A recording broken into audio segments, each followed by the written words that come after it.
Ya, artinya memang ada orang-orang percaya di sana yang menyaksikan dan tinggal di dalam masa antikris itu. Itu orang percaya yang masuk di dalam masa tribulasi, dan juga ada orang-orang Yahudi. Nah, orang-orang percaya yang tertinggal inilah kemudian ketika dipaksa untuk menyembah antikris supaya menerima tanda di tangan kanan maupun di dahi, mereka menolak. Mulai sadar, wah betul kok saya ternyata malah disuruh untuk menyembah setan dan perwujudan roh antikris. Jadi posisinya manusia pada zaman itu zaman ketika tanpa Roh Kudus dicurahkan di muka bumi ini, tidak mungkin bisa selamat. Ya, tidak mungkin dengan usahanya sendiri bisa bertobat.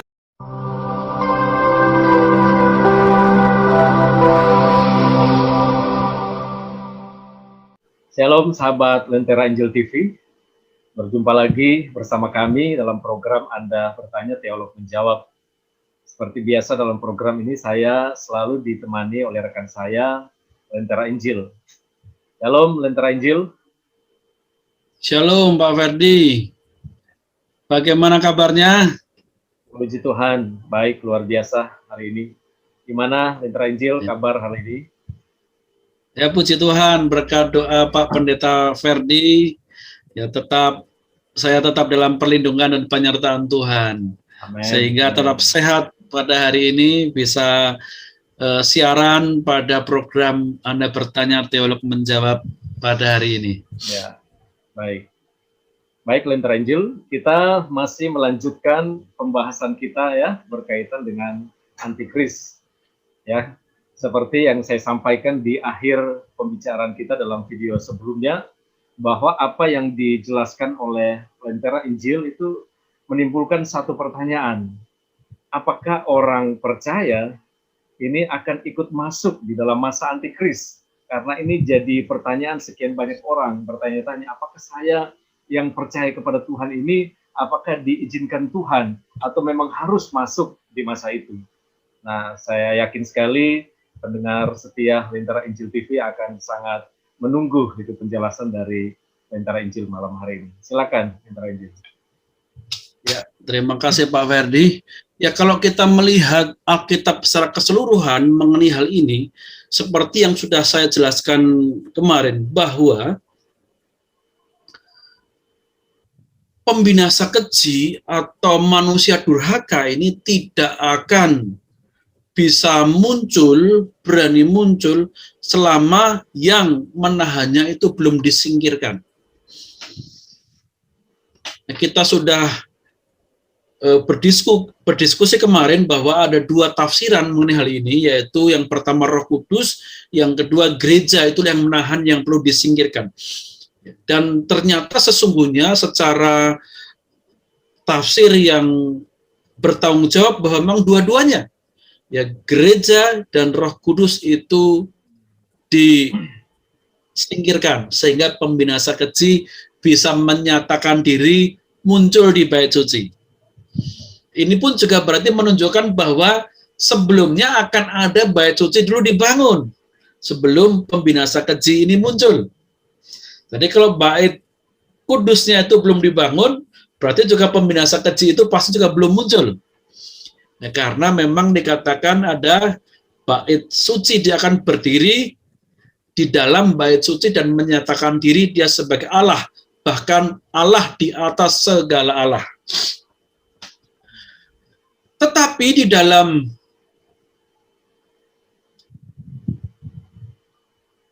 kitab Wahyu, kita juga menemukan adanya orang-orang yang selamat dari kesusahan besar itu, yang dia sudah membasuh darahnya dengan membasuh jubahnya dengan darah anak domba.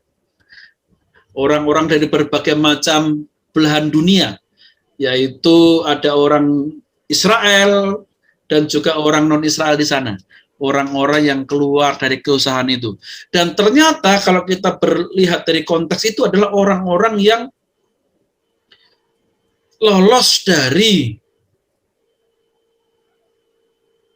yaitu orang-orang yang bertahan di dalam penganiayaan. Ya, ada orang yang bertahan dalam penganiayaan. Bahkan dalam kitab Matius dikatakan, kalau kamu melihat pembinasa keji berdiri di bait suci, di tempat kudus, berarti kan waktu bait suci itu diduduki oleh pembinasa keji ini, masih ada orang percaya di situ. Maka dia suruh lari. Ya, disuruh lari di sana. Jadi di sini kita sebenarnya bisa menyimpulkan bahwa ada dua macam orang percaya rupanya. Ya, dua macam gereja. Yang pertama, gereja yang disingkirkan supaya pembinasa keji ini bisa menyatakan diri, dan ada orang percaya yang menyaksikan bahwa pembinasa keji ini berdiri di atas bait suci. Nah, jadi memang ada orang yang tidak mengalami masa antikris, dan ada orang yang mengalami masa antikris itu. Tetapi sesungguhnya, Pak Ferdi, orang yang tidak mengalami masa antikris pun juga mengalami situasi pergolakan, ya, tantangan dunia yang begitu susah ketika masa kekacauan yang besar itu. Ya, sebelum ada penganiayaan besar, ya, Great Tribulation, ada kekacauan besar juga. Nah, ini semua orang percaya, semua orang di dunia bahkan mengalami namanya kekacauan besar ini. Lalu akhir dari kekacauan besar itu, dunia menjadi damai, tetapi orang-orang percaya, gerejanya disingkirkan. Tapi ada sebagian gereja yang tidak disingkirkan, dia akan memasuki masa antikris ini, dan dia harus melewati berbagai-bagai penderitaan, ujian, dan tantangan. Jelas sekali ya, jadi Yesus mengatakan bahwa ketika antikris itu berdiri di bait suci, masih ada orang-orang percaya yang melihat, dan orang itu suruh melarikan diri. Yang di ladang, udah pergi aja, nggak usah mikir pakaian, cukup satu pakaian nggak apa, nggak usah mikir nanti ganti atau apa. Lalu ada lagi yang sedang di peranginan, di atap rumahnya, yang di balkonnya, segera turun lari. Ya, artinya memang ada orang-orang percaya di sana yang menyaksikan dan tinggal di dalam masa antikris itu. Begitu Pak Ferdi. Ya, ada dua orang percaya tadi dijelaskan oleh Lentera Injil. Bisakah betul, disampaikan hari ini apa yang membedakan antara orang percaya yang pertama dan orang percaya yang kedua ini?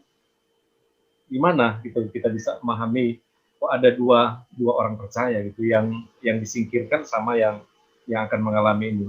Siapa orang-orang itu? Ya.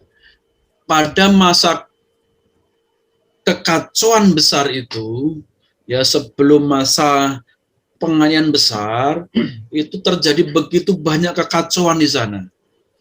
Ya, banyak persoalan di sana. Maka ada banyak orang-orang, ya, yang kemudian menjadi suam-suam kuku, percaya Yesus setengah-setengah, tidak sungguh-sungguh.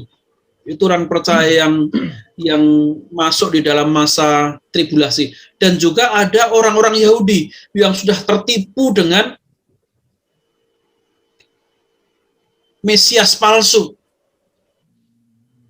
Ada orang-orang Yahudi yang tertipu dengan Mesias palsu itu.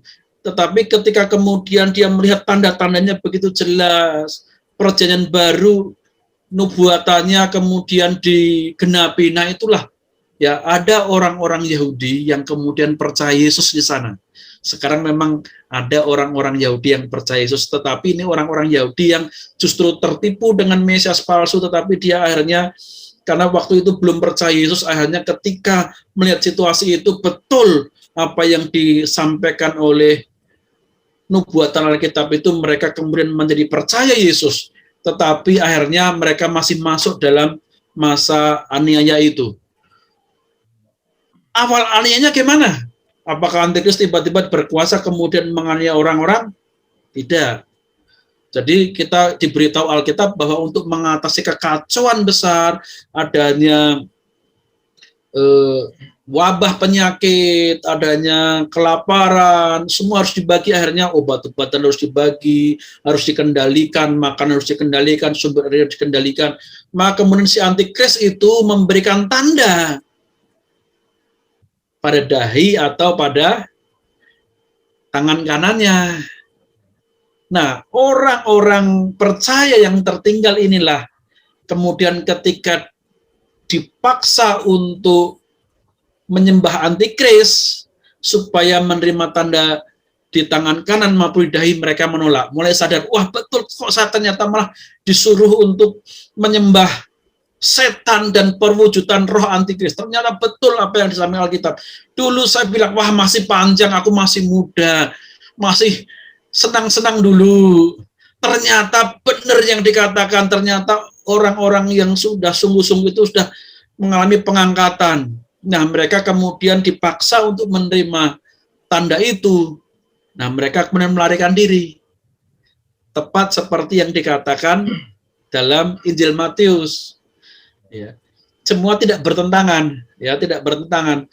Ya, di dalam Injil Matius itu orang-orang itu hanya sadar, wah disuruh menyembah. Mungkin kalau hanya disuruh kasih tanda saja tanpa suruh menyembah, mungkin pada mau, nggak masalah.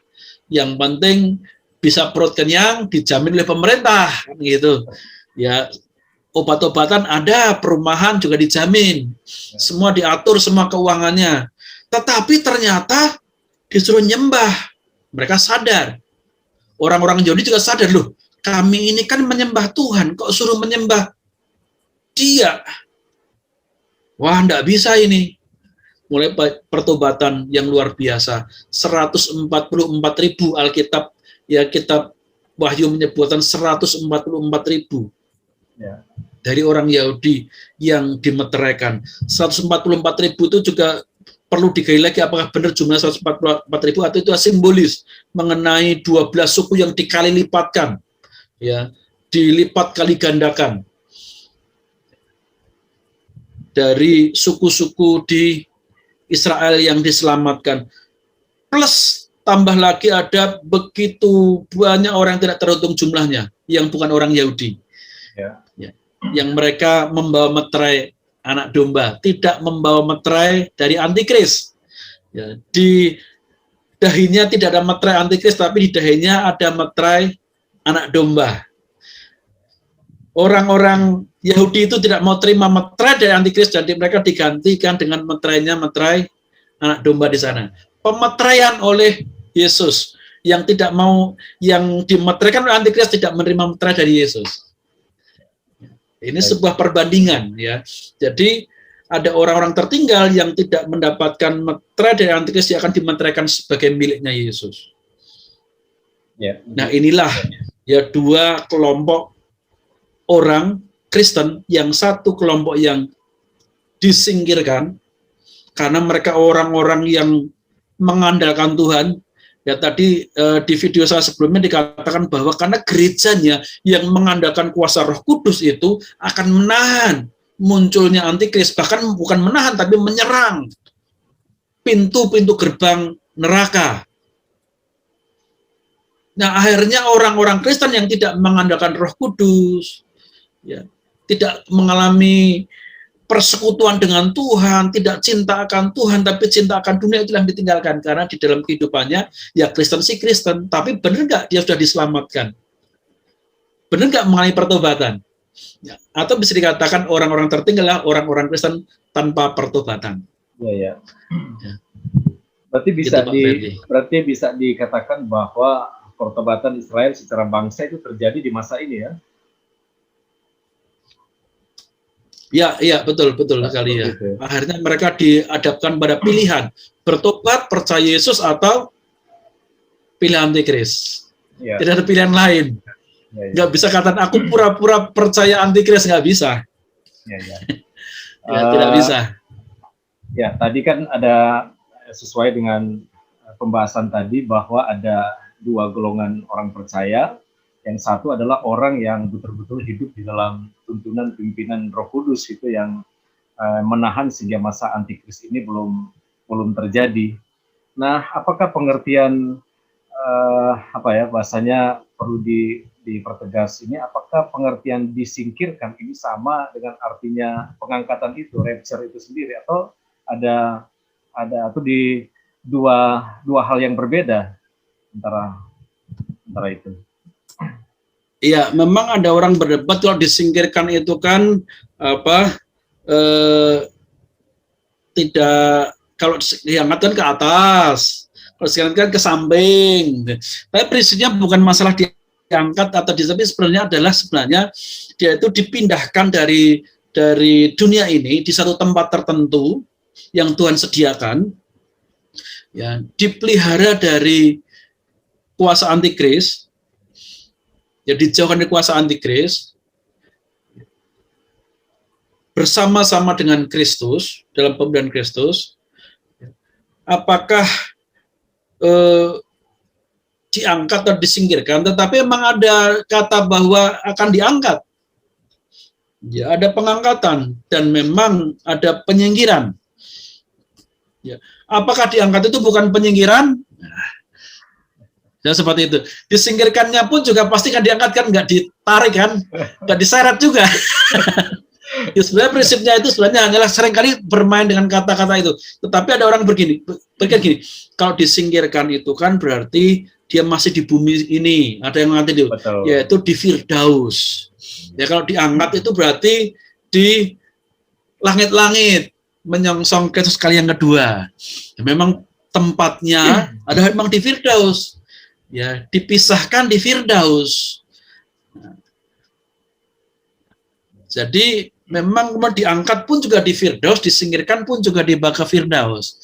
Ya, ada yang mengatakan Firdaus kan memang di bumi ini, ya memang di bumi, tapi kan ini kan sudah berbeda dimensi karena sudah tertutup, ya, dijaga oleh dua kerup yang menyala-nyala, sehingga sekalipun dengan satelit yang canggih mencari tempatnya di mana itu enggak, kecanggihan satelit manusia itu masih kalah dengan kecanggihan Tuhan menyembunyikannya. Gitu ya. Tetapi yang jelas pasti ya, disingkirkan mau diangkat, tapi sebenarnya sama-sama di dalam Firdaus. Ada yang mengatakan kemudian masuk dalam perjanjian anak domba. Peristiwanya itu kan semua di Firdaus. Ya, bukan melayang-layang di luar angkasa yang tidak ada tempat yang kosong atau di antara planet-planet, kan. Tetapi Tuhan sediakan tempatnya adalah di Firdaus. Karena Yesus di mana? Di Firdaus. Ya, ketika ada orang yang di sebelah disalib bersama dengan dia, ya, lalu orang itu hanya bertobat, Yesus mengatakan apa? Yesus tidak mengatakan pada hari ini juga kamu akan masuk surga, tapi Yesus mengatakan pada hari ini juga kamu akan bersama-sama dengan aku di Firdaus. Itu Pak Ferdi. Ya, luar biasa, sangat menarik sekali penjelasan Lentera Injil.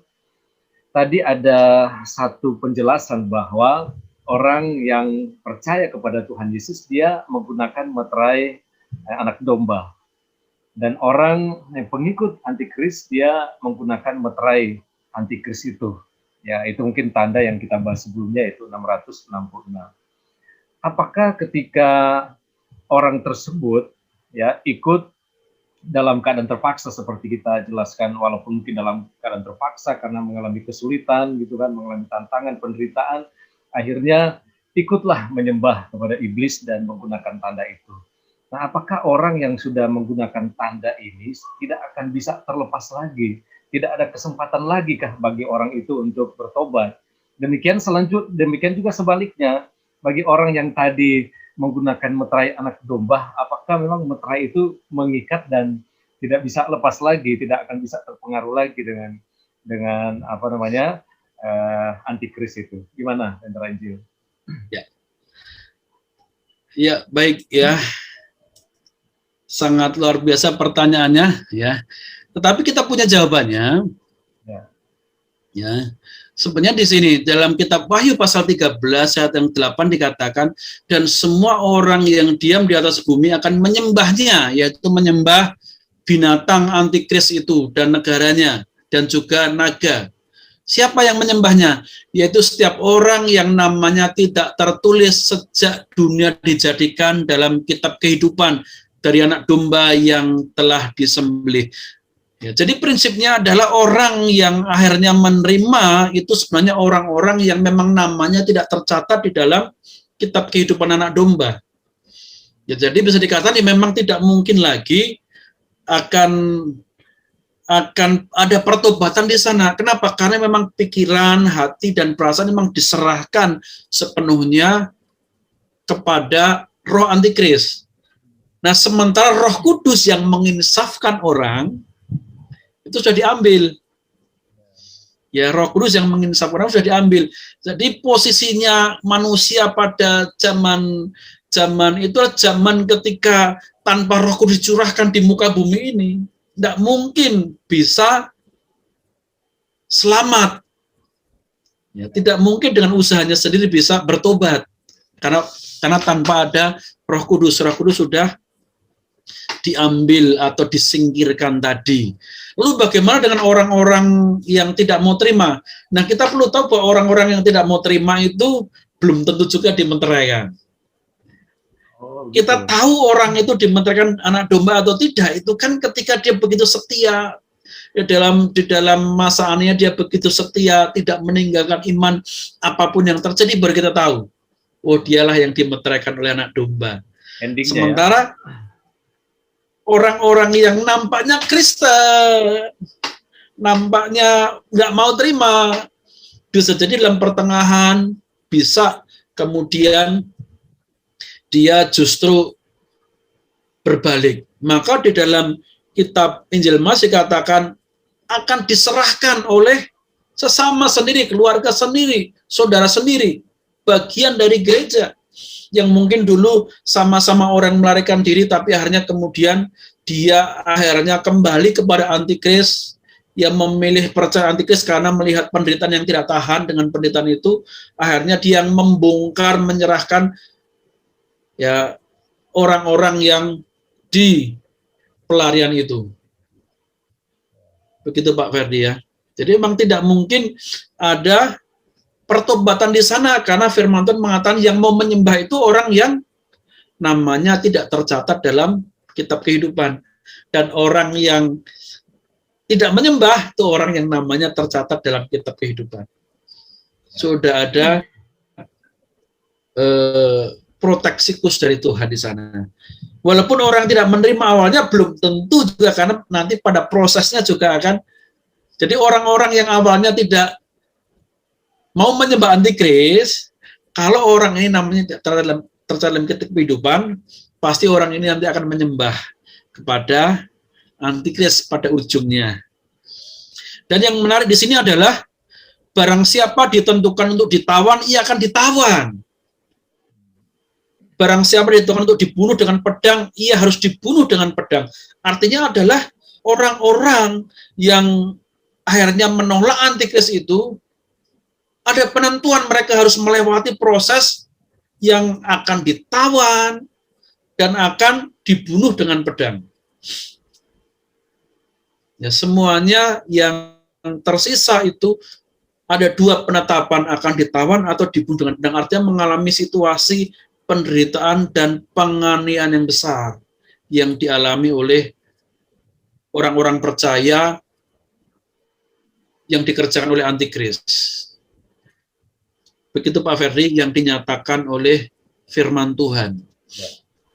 Ya, ada satu pertanyaan menarik lagi yang ingin saya tanyakan ke Lentera Injil. Ya, tadi ada pernyataan bahwa ketika yang menahan itu disingkirkan, baru masuklah ke masa yang baru itu ya, masa antikris ini. Pertanyaan, bagaimana orang yang meninggal, orang yang percaya kepada Tuhan Yesus, orang yang sungguh-sungguh percaya kepada Tuhan Yesus, kira-kira keadaan mereka itu bagaimana gitu sebelum masa antikris ini? Apakah mereka ikut juga diangkat, dibangkitkan, atau apa menurut Lentera Injil? Dan ya, bagaimana dengan orang yang tidak percaya, yang orang yang sudah meninggal tapi tidak percaya kepada Kristus? Gitu. Posisinya, perbedaannya dengan orang yang percaya itu seperti apa? Ya.